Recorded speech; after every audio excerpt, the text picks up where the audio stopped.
चैतन्य तत्व महान है। निज का करूं मैं चिंतवन, निज का करूं त्रातान में। शुद्धात्मा ही देव है जो गुण अनंत निधान है। मैं स्वानुभव में देख लूं, आत्मा स्वयं भगवान है। मैं स्वानुभव में देख लूं, आत्मा स्वयं भगवान है। रम्युण जन्म वीरम अनंत वर्णाण दंसन सावम, भोक्षामि नियम सारम केवली श्रुत केवली भणिदम। नमो करो अनंत उत्कृष्ट दर्शन ज्ञान। स्वाध्याय हेतु यहाँ विराजमान है। 2000 वर्ष पहले इस महान पवित्र ग्रंथ की रचना आचार्य श्री कुंद देव द्वारा इसी पवित्र भूमि पर की गई और इसके टीकाकार पदम प्रमदधारी जय मुनराज है। ग्रंथ का नाम नियम सार है। नियम से करने योग्य कार्य, अपनी आत्मा में सम्यक दर्शन, सम्यक चारित्र रूपी निर्मल पर्याय, पवित्र पर्याय, मोक्ष मार्ग रूपी पर्याय प्रकट करना।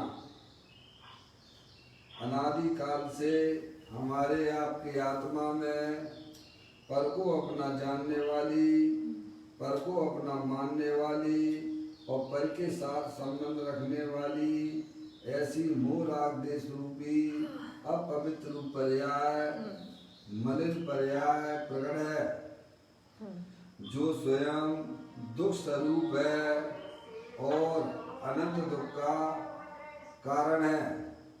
ऐसी मोह राग देश रूपी अपवित्र पर्याय का अपनी आत्मा में से उसका अभाव करना और सम्यक दर्शन ज्ञान चारित्र रूपी निर्मल पर्याय, पवित्र पर्याय को प्रकट करना।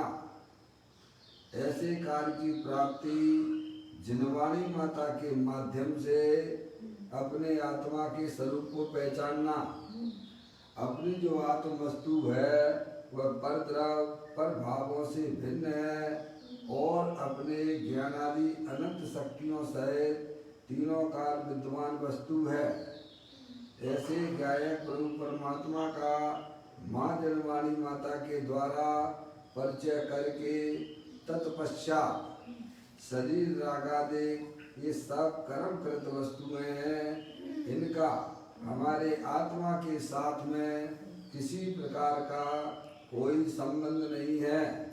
इस प्रकार सम्यक भेद ज्ञान पूर्वक शरीर रागादि में अपनापन छोड़ के अंदर जो त्रिकालिक ध्रुव भगवान आत्मा जो अनंत शक्तियों का भंडार वाला है, ऐसे गायक प्रभु परमात्मा में निजपना स्थापित करना, उसे ही अपना जानना और उसी में ही अपनी पर्याय को मग्न करवाना, इसी को अरिहंत परमात्मा धर्म कहते हैं।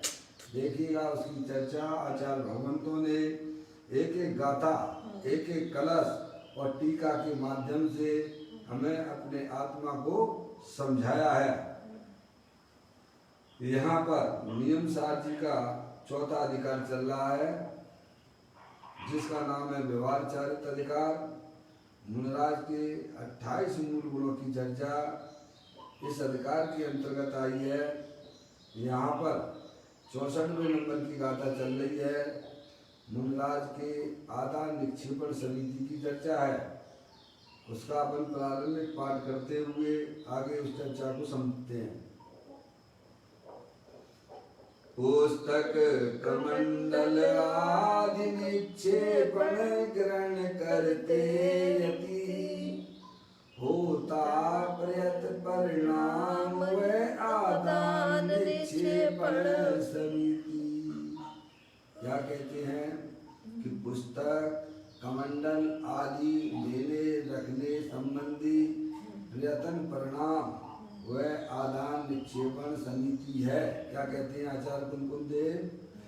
ये पुस्तक कमंडल आदि है, आदि में क्या लेना? पीछे लेना है। लेने रखने संबंधी प्रयत्न परिणाम। प्रयत्न परिणाम का मतलब क्या लेना? शुभ भाव लेना। बराबर भैया? सभी लोग सुन रहे हैं? अरे बोलो हाँ या ना? हाँ भाई, इतना ही तो पूछना है और क्या है। समझ में आया? जो कहते पुस्तक कमंडल आदि, आदि में लेना पीछियों है। लेने रखने संबंधी प्रयत्न परिणाम। प्रयत्न परिणाम का मतलब होता है शुभ परिणाम। वह आदान निक्षेपण समिति है। उसे व्यवहार से आदान निक्षेपण समिति कहते हैं। मैंने आप और व्यवहार आदान निक्षेपण समिति जब कहलाती है जब मुनिराज को उसकी भूमिका के अनुसार शुद्ध उपयोग साथ में हो। अगर शुद्ध उपयोग साथ में नहीं है तो वह शुभ भाव का परिणाम, 28 मूल गुण पालने का परिणाम, वह शुभ परिणाम व्यवहार से भी आदान निक्षेपण समिति नहीं होता है। समझ रहे आप? एक ऐसी कुछ बातें हैं, देखिएगा। अब आगे इस चर्चा को अपन पढ़ते हैं। पेज नंबर आप निकाल लीजिए। फिर बच्चा रतन चिंतामणि चल रहा है 146 पृष्ठ पर देखें, 146 पर है नहीं, 146 पर देखें। पदम प्रबलधारी देव मुनिराज की यह लाइन है जो उन्होंने टीका में लिखी है। अभ्यंतर उपकरण भूत निज परम तत्व को प्रकाशित करने में चतुर, ऐसा जो निरुपाधि स्वरूप सहज ज्ञान, उसके अतिरिक्त अन्य कुछ उन्हें उपाधि नहीं है। कैसे होते हैं मुनिराज? उसकी बात कर रहे हैं भैया। अभ्यंतर उपकरण भूत क्या है? निज परम तत्व को प्रकाशित करने में चतुर है भैया। ऐसा जो निरुपाधि स्वरूप सहज ज्ञान, उसके अतिरिक्त अन्य कुछ उन्हें उपाधि नहीं। ये है चतुर की संज्ञा, तो ये है। अगर आप अरिहंत परमात्मा, उसको चतुर कहती हैं। किसको चतुर कहते हैं? जो अपने निज परम तत्व को प्रकाशित करे। क्या भैया? मौसी, चतुराई किसी कही गई है? जो परम तत्व को प्रकाशित जो अपने ज्ञाय प्रभु परमात्मा को पर्याय में प्रकट करे, उसका नाम चतुर है। बाकी सब बेवकूफ हैं, पागल हैं, 484 लाख योनियों में परिभ्रमण करा रहे हैं। समझना है भैया? समझ लेना चाहिए। दुनिया की चतुराई या मोक्ष मार्ग में उसे बेवकूफी कहते हैं। क्या? क्योंकि तो है तो सिद्ध समान भगवान आत्मा, सिद्धि की सामर्थ्य वाला है, और फिर भी दर दर पंचेंद्रिय के विषयों से भीख मांग रहा है। क्या कर रहा है? नहीं तो चतुर है क्या? सियाना कहलाएगा तो? बोलो। अपने सोचिए, विचार करिए भाई। अपने स्वरूप का एक आत्मा है तो सिद्धि की सामर्थ्य वाला, और फिर भी पंचेंद्रिय के विषयों से भीख मांग रहा है। कैसा है भगवान आत्मा? जो अनंत सुख का भंडार है, अनंत ज्ञान का भंडार है, अनंत वीर का भंडार है, अनंत प्रभुता का भंडार है, और फिर भी दर दर भूखता भी मांग रहा है, प्रभु मुझे दे दो, भैया क्या कहा? मंदिर मंदिर भटकता फिरता है, अपने भगवान को भूल जाता है, बोलिए, और अपने आप को चतुर समझते हो। कहते अरिहंत परमात्मा कहते हो तो बेवकूफ है, एक नंबर का छठा छटाया। 4 गति 84 लाख योनियों में ये डंडे पड़ेंगे, खा ही रहा है ना डंडे। भैया कहते हैं अभियंतर उपकरण भूत निज परम तत्व को प्रकाशित करने में चतुर है। समझ गए आप? हाँ, सोचिए भाई साहब, आप अपने आप को चाहे भले बाहर में कितना भी चतुर समझते रहो, लेकिन आपने अपनी आत्मा को पर्याय में प्रकट नहीं किया तो एक नंबर के बेवकूफ हो। सुनना है भैया? है ये जीव तुम अपना स्वरूप देख तो जरा, दृढ़ ज्ञान सुख वीर का भंडार है भरा। क्या कहा है? ज्ञान सुख वीर का बोलो, उसे पर्याय में व्यक्त करना, उसका नाम चतुराई है। अजय भैया पदम प्रमलधारी देव मुनराज कह रहे हैं, अरे दूसरों को बेवकूफ बना लेना है भैया, चतुराई नहीं है। पैसे के ढेर लगा लेना, सहयोगों के ढेर लगा लेना, ये कोई चतुराई नहीं है। खान पीन की चतुराई अरे कुकर सुकर भी कर लेते हैं, जहाँ में कौन सी बड़ी बात है भाई साहब? सुनना यार, अरे पेट तो 3 गति के जीव भी भर लेते हैं। समझ में आ गई? ये कोई चतुराई नहीं है। झूठ बोल दिया है, मायाचारी कर ली भाई साहब, है? समझ में आया? अरे कम खा लेना, कम खा लेना, समझना चलेगा, लेकिन परिणामों में हिंसा, झूठ, चोरी, कुशील परिग्रह के परिणाम नहीं चलेंगे। समझ में आ गई भैया? हाँ, उससे आत्मा का बहुत हित होता है। अपने आत्मा को पर्याय में प्रकट करना, उसे आचार्य भगवंत मुनराज अरिहंत परमात्मा उसे चतुर कहते हैं। समझाया? ये चतुराई करो तो धन्यवाद है, तो जो है अरिहंत परमात्मा की तरफ से आशीर्वाद मिल जाएगा तुमको। क्या मिल जाएगा? बेटे बहुत बढ़िया, समझ में आया? ये तुमने बहुत अच्छा काम किया है, जो समस्त अज्ञानी जीव ये काम नहीं कर पा रहे हैं और तूने अपनी पर्याय में ये काम कर लिया। क्या कहा? तो धन्यवाद मिलेगा, भगवान का आशीर्वाद मिल जाएगा। समझ आ गई भैया? भगवान का आशीर्वाद चाहिए कि नहीं चाहिए? है? तो भगवान का आशीर्वाद ऐसे मिलता है, समझा? जो भगवान ने पर्याय में काम किया है, वो काम तुमने अगर प्रारंभ कर दिया, भले अभी भगवान तक ना पहुंचो, कोई बात नहीं है। सही बात है। ध्यान में तो लग गए हो ना?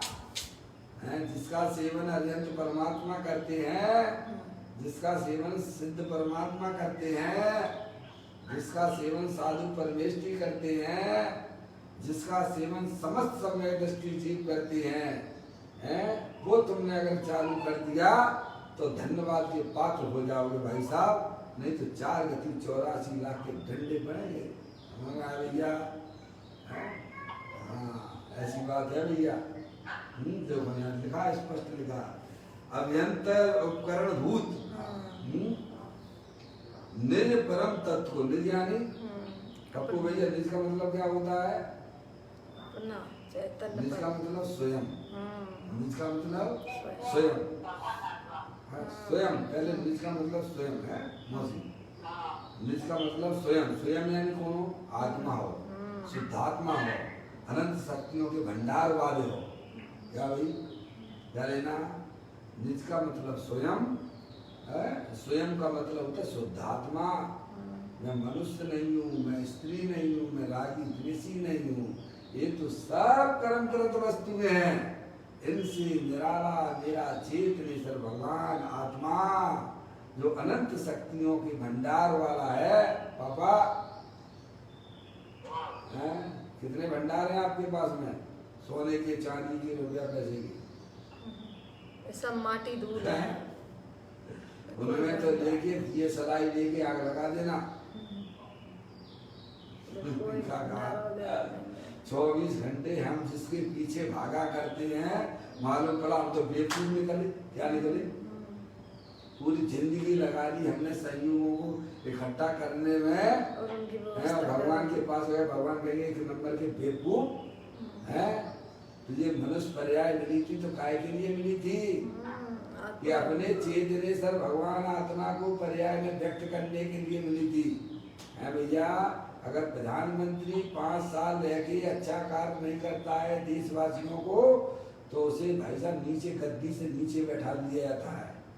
ऐसे ही हमें मनुष्य पर्याय यहाँ मिली है, और इस पर्याय में अगर हमने अपने आत्मा को प्रकट नहीं किया तो समझ लेना चाहिए कि 4 गतियां खुली पड़ी हुई हैं, यहाँ किसी की चलती नहीं है। समझाया? यहाँ आत्मा स्वयं बनाता है और स्वयं खाता है। क्या कहा भैया? ऐसी बात है भैया। मौका मिला है, चूक मत चौहान, दौल समझ सुन चेत सयानी, काल वृथा मत खोबे, यह नर भव फिर मिलन कठिन है, जो सम्यक नहीं होगा, जो सम्यक ना होवे। भैया कहते हैं अभ्यंतर उपकरण भूत निज परम तत्व को प्रकाशित करने में चतुर। देखो ये है अजय भाई, आप तो बहुत जुगाड़ू हो ना भाई साहब, हैं? ये जुगाड़ कर लो भाई साहब, कैसे भी ऐसी टिकड़म लगाओ, ऐसी टिकड़म लगाओ कि अपना भगवान आत्मा पर्याय में व्यक्त हो जाए। क्या कहा भाई साहब? हैं? तो अरियंत भगवान कहेंगे शाबाश बेटे, वाह, इसको कहते हैं देखो इसने अपनी मनुष्य पर्याय को सार्थक किया है। समझे? बाकी तो ये तो सब नौटंकी है, नाटक है, 4 गति 84 लाख योनियां। समझ रहे आप? जन्म मरण करते रहना ये आत्मा के लिए कलंक है। क्या भाई साहब? हैं? इस शरीर रूपी जेल से अगर विदा प्राप्त करनी है तो अपने भगवान आत्मा को जानना पड़ेगा। अपने जानना ही नहीं पड़ेगा, उसे पर्याय में व्यक्त भी करना पड़ेगा। क्या भाई साहब?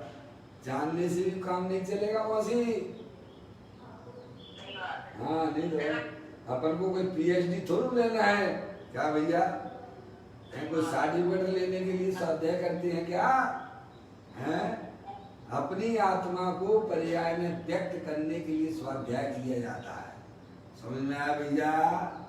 ये काम अगर हमने प्रारंभ नहीं किया, भाई साहब देख लो देश की हालत, देख दो है क्या हो रही है।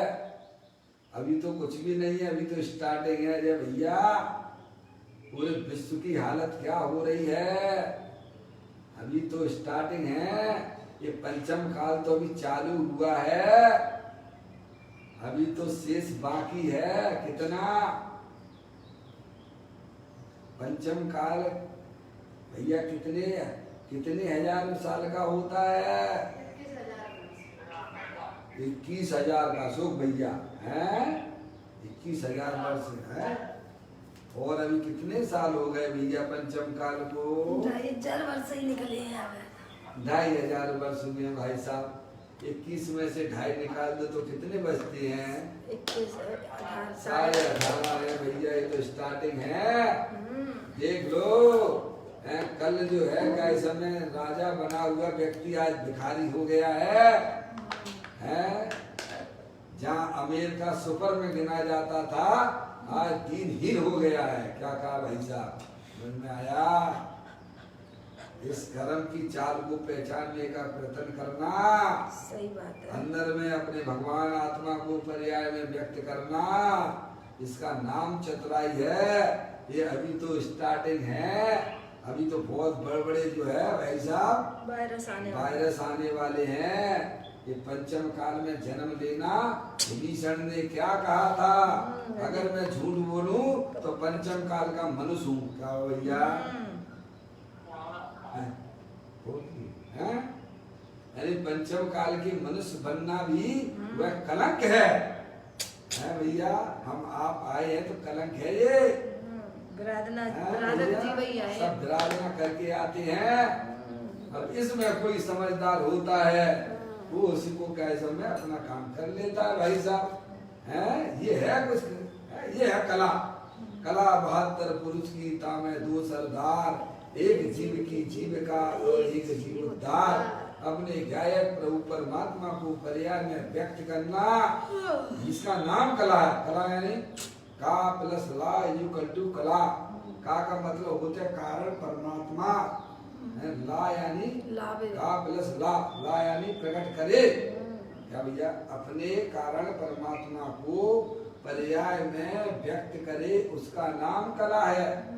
अशोक भैया, हाँ ऐसी बात है भाई साहब, ये काम करके निकलने की बात है।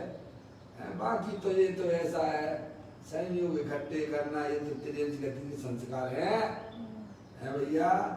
त्रियंच गति में ना जाना हो तो भाई साहब ये काम हमें आपको सबको प्रारंभ करना ही पड़ेगा।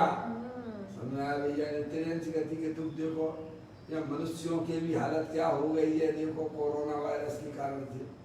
हमारे आपकी आंखों से कोई छुपी हुई बातें हो तो बताइए भाई साहब, तब भी हमें अपने पर्याय में बैराग नहीं आता। क्या समझ में आया भैया? ये कितने दिन चलेगा ये सब? हो तो अनादि अनंत होना प्रभु। वर्तमान पर्याय जितना क्यों देखते हो अपने आप को? कहते हैं अभियंतर उपकरण भूत निज परम तत्व को प्रकाशित करने में चतुर है। वाह, शब्द देखो कितना बढ़िया दिया है भैया। ऐसा जो निरुपाधि स्वरूप, कैसा है अपना भगवान आत्मा? निरुपाधि स्वरूप, जिससे किसी भी प्रकार की उपाधि नहीं, द्रव कर्म भाव कर्म नौ कर्म की उपाधियों से रहित। कैसा है भगवान आत्मा? आदि व्याधि उपाधि परम समाधि, द्रव कर्म भाव कर्म नौ कर्म की उपाधियों से भी रहित, आदि व्याधि उपाधि रहित परम समाधि। मेरा भगवान आत्मा तीनों काल विद्यमान है, कहीं से लाना नहीं है भैया। कहते हैं निरुपाधि स्वरूप सहज ज्ञान, उसके अतिरिक्त अन्य कुछ उन्हें उपाधि नहीं है भैया। उसके अतिरिक्त समझ गए ना? राग की पर्याय, चाहे भले ही शुभ राग की पर्याय हो, अरे पाप के परिणाम तो जिंदगी में उपाधि हो नहीं सकते हैं। समझ में आया? या ज्ञानियों को पुण्य के परिणाम भी उपाधि रूप से भाषित नहीं होते हैं, उन्हें तो उपाधि रूप से भाषित होता है। तो अपना वह त्रिकालिक ध्रुव भगवान आत्मा, अरे हर व्यक्ति को अपने घर में सुख दिखाई देता है। कहाँ दिखाई देता है? तभी तो भैया भगवान के अपने घर है। चाहे दुनिया में कहीं भी घूम लेना, अपना घर सबसे प्यारा है भैया। एक चिड़िया के बच्चे चार, पंख पसारे निकले बाहर, पूरब को पश्चिम से जा, उत्तर से दक्षिण को जा, आकर माँ को हाल सुना, देख लिया सारा संसार, अपना घर है सबसे प्यारा। क्या भैया? अपना चेतन सर्वभगवान आत्मा निरुपाधि स्वरूप वाला, तीन्द्रिय आनंद स्वरूप वाला, वही मेरे सुख का धाम है, वही उसे रहना अच्छा लगता है। समझा भैया? वही उपाधि है। राग तो विजाति तत्व है। क्या है भाई साहब? देखो अशुभ राग का थोड़ा सा भी विचार करो मन में, कैसा मन गंदा हो जाता है भाई साहब। विचार करने मात्र से गंदा तकलीफ में आ जाता है। अशुभ के विचार करने से ज्ञानी कहते हैं हमें तो शुभ परिणाम भी हमारे लिए उपाधि नहीं है। अभी हमारी पर्याय में मुनराज कहते हैं शुभ भाव तो है, 28 मूल गुण पालने का शुभ भाव तो है, पर हम उसे ये रूप से जानते हैं, उसे उपादेय रूप से ग्रहण करते नहीं है। इसीलिए उनकी पर्याय में वो भी खिसक जाता है। क्या हो जाता है भाई साहब? हम क्रोध मान माया लोभ हिंसा झूठ चोरी कुशील परिग्रह हास रति अरति शोक भय जुगुप्सा स्त्री वेद पुरुष वेद नपुंसक वेद सबको अच्छा मानते हैं। इसीलिए हमारी पर्याय में भी रुके पड़े हुए हैं। उन्हें ये जानो ये सब कर्म उपाधि जनित वस्तुएं हैं। मेरा आत्मा तो तीनों का निरुपाधि इंद्रिय आनंद स्वरूप है, वीतराग स्वरूप है। प्रभु मुझे कुछ भी नहीं चाहिए है, मुझे ये राग नहीं चाहिए। ऐसा आचार्य अमरचंद देव ने 14वें नंबर की कलश में कहा है समय सारणी में। क्या भैया? खारेपन से भरी हुई जो नमक डली है, ज्ञान भाव से भरा हुआ क्यों निज आत्म है। अंतर बाहर प्रकट तेजमय सहज अनाकुल, वह अखंड चिन्ह में चिदघन हमें प्राप्त हो। क्या प्राप्त हो भैया? क्या चाहते हैं? जो स्वरूप है वो पर्याय में प्रकट है भैया मौसी। वह अखंड आचार्य चिन्ह अमरचंद जी क्या कहते हैं? हमें क्या चाहिए प्रभु? ये स्वभाव भी मेरे को अच्छा नहीं लगता है, ये पराधीन वृत्ति मेरे को प्रभु बिल्कुल नहीं चाहिए। मैं तो स्वाधीन हूँ और स्वाधीनता ही पर्याय में चाहिए। है भैया? कोई गलत थोड़ी मांग रहे हैं भाई, है? मेरा जन्म सिद्ध अधिकार है। क्या भैया? स्वतंत्रता हमारा जन्म सिद्ध किसने किसने किसने बताया था? ये किसने बोला था? ये सुभाष चंद्र बोस ने लगाया था। बंधन जब भैया देश स्वतंत्र था। लोकमान्य तिलक हो या सुभाष चंद्र बोस हो, जो भी हो, है भैया, है? मैं स्वतंत्रता हमारा अधिकार है, जन्म सिद्ध अधिकार है। क्या भैया? समझ में आया? हम सब देशवासी है, हिंदुस्तान हमारा है, समझ में आप? उसमें स्वतंत्रता चाहिए, किसी की पर की पराधीनता बिल्कुल नहीं चाहिए। अब देखिए, देखो अब कहते हैं कि अभ्यंतर उपकरण भूत सहज ज्ञान है। सहज ज्ञान का मतलब जो किसी ने बनाया नहीं है ज्ञान को, है भैया, अकृत्रिम है। समझ में आ? सही बात है। किसी के द्वारा बनाया हुआ होता है वो सहज नहीं होता है, हैं?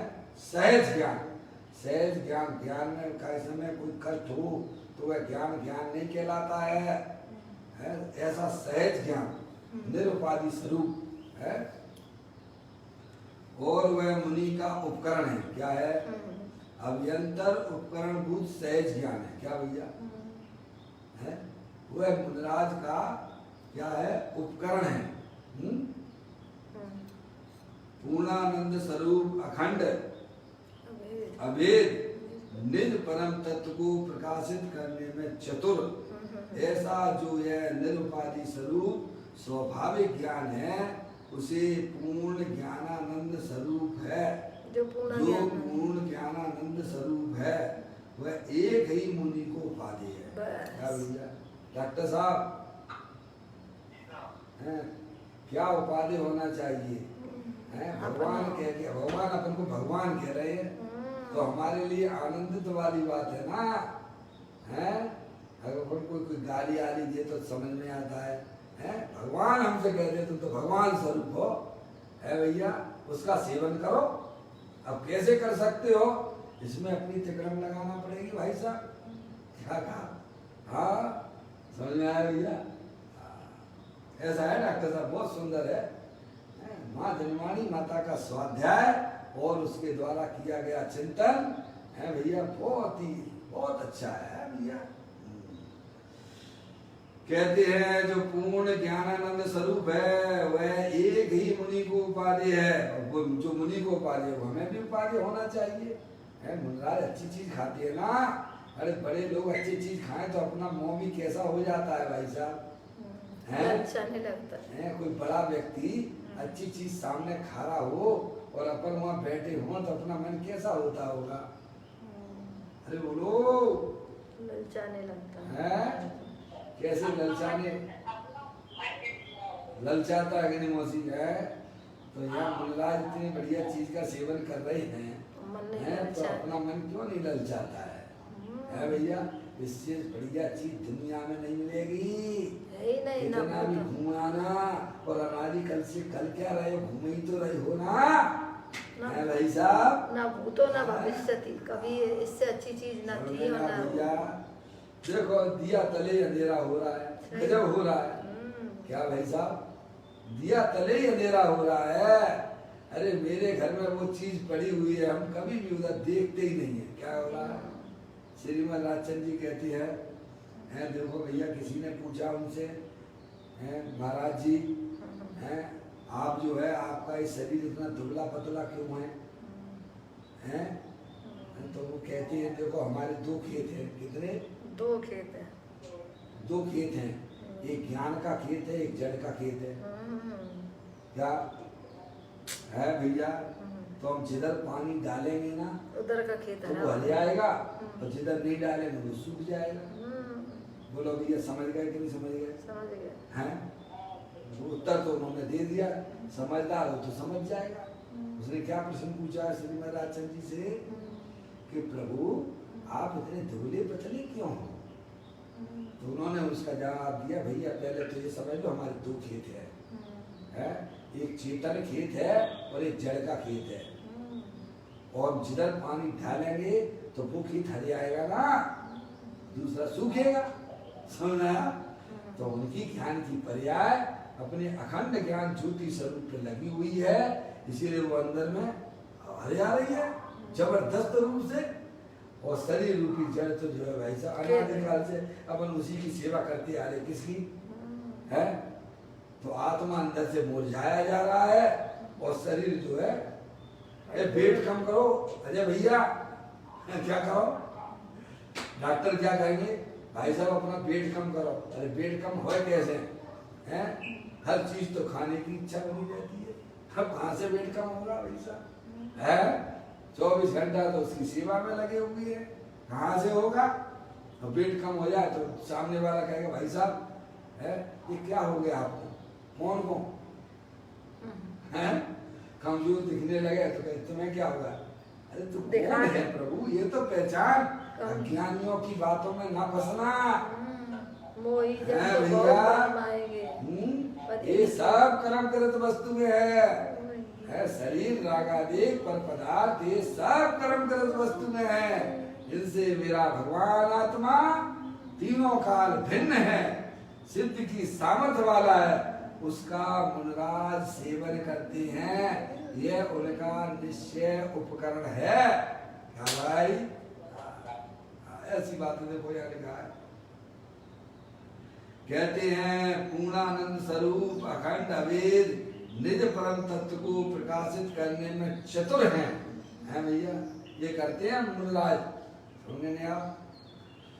ऐसा जो है निरुपाधि स्वरूप स्वाभाविक ज्ञान है, जो पूर्ण ज्ञानानंद स्वरूप है, वह एक ही मुनि को उपाधि बस है भैया। समझ? एक ही उपाधि, हमारी पर्याय में भी कोई उपाधि होना चाहिए है भैया। हम तो पता नहीं किन किन से अपना प्रेम लुटाया करते हैं। क्या भैया? किन किन पे प्रेम लुटाते हैं? अरे तू अपने एक से प्रेम कर लेना, तेरी जिंदगी अनंत काल के लिए सुख में चली जाएगी। है पर पदार्थों से प्रेम क्या करता है भैया? स्त्री मेरी है, बच्चे मेरे हैं भैया, दुकान मकान रुपया पैसा मेरा है। अरे मेरा मेरा करेगा तो वही पैदा हो जाएगा नाली के कीड़े में। समझ में आया? ज्यादा दूर जाने की जरूरत नहीं है। ज्ञानी कहते हैं तू अपना प्रेम अपने आत्मा के ऊपर समर्पित कर दे। है सारा ज्ञान सारा दर्शन है तो किसके लिए? जिसका है उसके लिए। क्या कहा? ये न्याय की बात है। क्या भैया? जिसका है उसे दे देना, ये न्याय कहलाता है जगत में। क्या भैया? बोलो, कहते हो कि नहीं कहते हो? जो चीज जिसकी है उसको दे दो तो वह जगत में न्याय कहलाता है। समझे नहीं आप? ज्ञानी ने अपना दर्शन ज्ञान चारित्र और भी सब किसको समर्पित कर दिया है? जिसका है उसको दे दिया है। क्या कहा दिया है भैया? तो सुखी हो गया।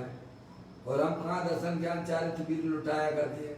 काय में पुरुषार्थ लगे रहते 24 घंटा हैं, किसको संभालते रहते हैं? बोलो, 24 घंटा हम अपना दर्शन ज्ञान चारित्र वीर किसको संभालने में लगे हुए हैं? जो अपना नहीं है उसको संभालने भैया।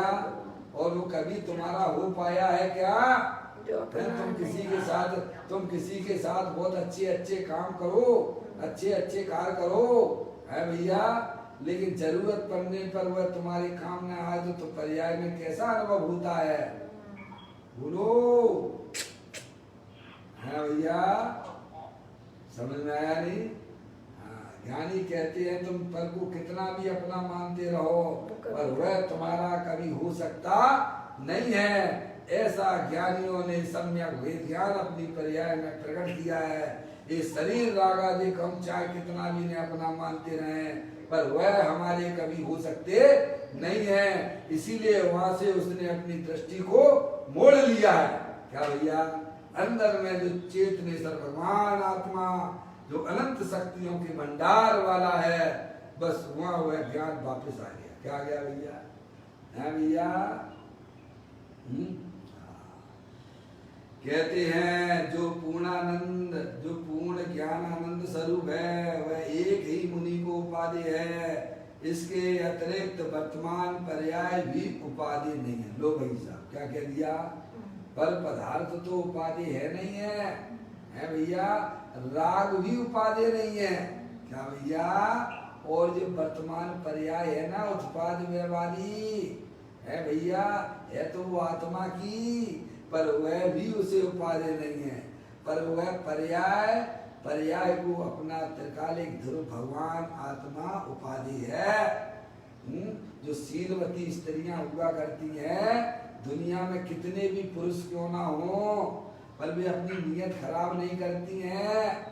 उनके लिए तो उनका पति ही उपाधि हुआ करता है। इसीलिए पर्याय को अपना त्रिकालिक ध्रुव भगवान आत्मा जो अनंत शक्तियों के भंडार वाला है, उसे कोई भी चीज, कोई भी पदार्थ उसे उपाधि रूप से भाषित होता नहीं है। मेरा तो एक आत्म तामे ममत जो कीना और सभी हैं भिन्न। समझ गए? ऐसी बात है भाई साहब। पर्याय को एक जचना चाहिए कि दुनिया में अगर कोई स्थायी रूप से सहारा देने वाला है तो वह तेरा त्रिकालिक ध्रुव भगवान आत्मा है। क्या कहा भाई साहब? जब तक पर्याय में इस प्रकार की व्यवस्था नहीं जमती है, तब तक ठोकरें खाती फिरती है। क्या कहा भाई साहब? पप्पू भैया, पर्याय को अगर कोई सहारा देने लायक है तो उसका वह स्थायी तत्व अपना भगवान आत्मा जो देह देवर में विराजमान है। समझ गए आप? इसीलिए ज्ञानियों को पर्याय भी उपाधि नहीं होती है, क्योंकि पर्याय तो क्षण भंगुर तत्व है। क्या भाई साहब? उसका जब तुम आश्रय लेने जाओगे है भैया, तो वो तो गायब हो जाएगी। क्या हो जाएगी? बोलो, किसका सहारा लोगे आप? हैं? स्थायी वस्तु का सहारा लिया जाता है ना। अनादि काल से हमारी आपकी सबकी पर्याय संयोग राग पर्याय के आश्रय पड़ी हुई है। इसीलिए पर्याय में पामरता है भैया। जहाँ पर्याय अंदर में संयोग और संयोगी भाव और पर्याय का भी लक्ष्य छोड़ देती है, अंदर जो स्थायी तत्व है जो अनंत शक्तियों के भंडार वाला है, ऐसे ध्यायक प्रभु परमात्मा का जहाँ आश्रय लेती है, वहाँ द्रव्य के अंदर जो अनंत शक्तियां थी उन्हें पर्याय में अभिव्यक्ति उनकी हो जाती है। भैया, ये कला सीख लो भाई एक बार, फिर कहीं भी बैठे रहिए, आपको कोई तकलीफ नहीं है भाई साहब। है ज्ञानी ऐसा कहते हैं। बस एक बार तो उस क्लास में आना पड़ेगा ना, एक बार तो सीखना पड़ेगा ना भाई साहब, है? क्योंकि अनादिकाल से बैरमुखी है ना आई। कहते हैं इसके अतिरिक्त वर्तमान पर्याय भी उपाधि नहीं है। समझे आप? है पर्याय को परद्रव्य तो उपाधि नहीं है, पर्याय को राग तो उपाधि नहीं है, पर्याय को पर्याय भी उपाधि नहीं है। पर्याय को तो त्रिकालिक ध्रुव भगवान आत्मा जो अनंत शक्तियों के भंडार वाला है, जो निरुपाधि स्वरूप वाला है, वह उसको उपाधि है। ये कह रहे हैं। इसके अतिरिक्त वर्तमान पर्याय भी उपाधि नहीं है। अरे वस्तु की ऐसी स्थिति है, पहले यह निर्णय तो कर, पहले अपने विकल्पात्मक ज्ञान में इतना निर्णय तो कर कि तुझे सुखी कौन करेगा। सही बात है भैया। हम तो चल रहे वैसे ही चल दिए, उठ के चल देते हैं। वो है ना आपके छुल्लक धर्मदास जी, धर्मदास जी छुल्लक कहते हैं, समझाते हैं, भैया देखो तुम्हें पुण्य करना हो तो करो, पाप करना हो तो करो, हम तुम्हें नहीं रोकते हैं। क्या कहते हैं वे? पुण्य करना हो तो करो, पाप करना हो तो करो, हम तुम्हें नहीं रोकते हैं। पर ध्यान रखिए, तुम पुण्य पाप कर सकते हो कि नहीं कर सकते हो? इतना विचार तो कर सकते हो कि नहीं कर सकते हो? है भैया, हैं बताइए आप, हैं कहते हैं ना, अगर सोच समझ के अगर बिजनेस करते तो आज ये नुकसान नहीं उठाना पड़ता। ऐसा कहावत है ना लौकिक में, है भैया। तो ज्ञानी हमें यही तो समझा रहे हैं यहाँ पर। देखो इसके अतिरिक्त वर्तमान पर्याय भी उपाधि नहीं है। एक बात है, अरे वस्तु की ऐसी स्थिति है, पहले निर्णय तो कर ले। अपन बिजनेस प्रारंभ करते हैं तो उसके बाद वो करते हो कि नहीं करते हो? सब समझते ऐसे ही चालू कर लेते हो। वहाँ तो बहुत चतुर। शादी भी करते हो तो ऐसे ही कर लेते हो। नहीं, आजकल जमाने में तो बिल्कुल बच्चे नहीं करते हैं। समझ आया? है कितनी खोजबीन करता है वो लोग। निर्णय करता है कि वैसे ही आप अपने घर में कोई चीज लाते हो बिना निर्णय के लाते हो क्या? है कितनी ठोक बजा के लाते हो? है 100-150 रुपए का मटका भी खरीदोगे ना, है भैया? कितना निर्णय, कितना दिमाग लगाते हो। तो यहाँ दिमाग क्यों नहीं लगाते हो? यहाँ क्यों नहीं चलता तुम्हारा दिमाग? क्योंकि वहाँ अपनापन दिख रहा है ना। और क्या भैया समझ में आई कि नहीं आई भैया? ज्ञानी कहते पहले निर्णय तो कर लो कि तुम्हारे लिए अगर कोई सुख देने वाली वस्तु है तो वह कौन देगा? पंचेंद्रिय के विषय तुझे सुख देंगे क्या कसाय तुझे सुख देंगी? है भैया? कभी हम निर्णय नहीं करते, कभी निर्णय नहीं करते, ऐसे ही चली जा रही गाड़ी। है भैया मंदिर में गए तो भैया भगवान की जाओ जाओ जाओ। क्या भैया? भैया संवेद शेखर की बस जा रही है, ट्रेन जा रही है, चलो चलो चलो चलो चलो, फ्री का भंडा है, चलो चलो चलो चलो। है भैया? सोच लो, विचार लो, है समझ नहीं आप? पहले खूब निर्णय कर लो। इतना निर्णय तो हमें आपको करना पड़ेगा कि हमें सुख कौन दे सकता है और परमानेंट सुख कौन देगा। पंचेंद्रिय के विषय एक बाहर से सुख स्वरूप जरूर दिखाई देते होंगे पर उनमें हमारा तुम्हारा किसी का सुख नहीं है। समझ में आया? त्रिकालिक सुख, अकृत्रिम सुख है भैया, प्राकृतिक सुख, ऐसा सुख के लिए हमारा मन तैयार हो। है कहते हैं पहले यह निर्णय तो कर, परंतु जिसे देव शास्त्र गुरु कैसे होते हैं, शास्त्र के कथन कैसे होते हैं, उसके निर्णय का भी ठिकाना ना हो। डॉक्टर साहब गंगा गए गंगादास, जमुना गए जमुनादास। अजय भैया जैसे देव शास्त्र गुरु का भी ठिकाना ना हो, आप मुझे ईमानदारी से बताओ, हैं आप अपनी आंख का इलाज हैं हर किसी डॉक्टर को दिखा देते हो? डॉक्टर तो बहुत है दुनिया में,